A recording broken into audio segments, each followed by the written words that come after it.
बहुत समय पहले पहाड़ों के बीच एक छोटी सी हरी भरी वादी थी। इस वादी के बीचों बीच एक झील थी जिसे लोग सुनहरी झील कहते थे।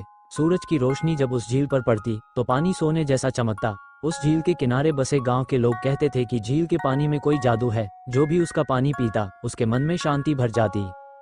इस वादी में एक लड़की रहती थी जिसका नाम आर्या था। उसकी उम्र कोई 20 बरस की रही होगी। उसकी आंखें बिल्कुल झील की तरह चमकती थीं, गहरी, शांत और रहस्यमयी।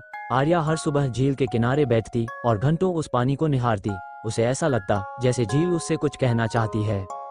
एक दिन सूरज डूबने के बाद जब हल्की हल्की ठंडक बढ़ने लगी थी, आर्या झील के पास बैठी थी।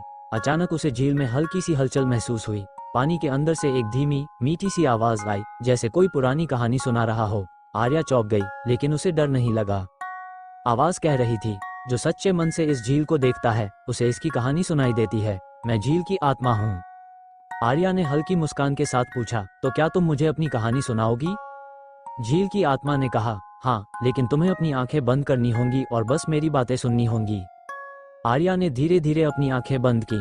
उसने महसूस किया कि हल्की सी ठंडी हवा उसके चेहरे को सहला रही है। पंछियों की मीठी आवाज अब दूर जा चुकी थी। सिर्फ पानी की हल्की लहरें रह गई थीं, जो कानों में मधुर संगीत जैसा बज रही थीं। झील की आत्मा ने कहा, सैकड़ों साल पहले यहाँ एक राजकुमारी रहती थी, प्रियंजना। वो भी तुम्हारी तरह झील को बहुत प्यार करती थी। हर शाम वो यहाँ बैठकर सितार बजाया करती। उसकी धुनें इतनी मधुर थी कि पंछी रुककर उसे सुनते, पेड़ों की टहनियां झुककर उसे छूने की कोशिश करती।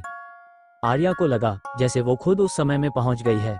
उसने प्रियंजना को देखा, सफेद लिबास में, बालों में चमेली के फूल सजाए हुए, सितार पर अपनी उंगलियां फिराती हुई।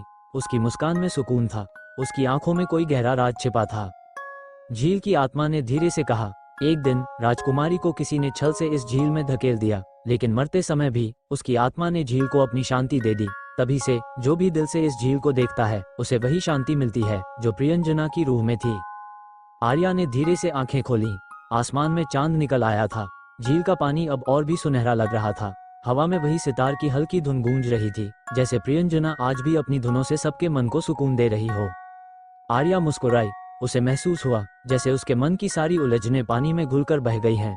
अब सिर्फ शांति थी, सिर्फ सुकून था। उस रात आर्या ने झील के किनारे बैठे बैठे आंखें बंद की और धीरे धीरे मीठी नींद में डूब गई।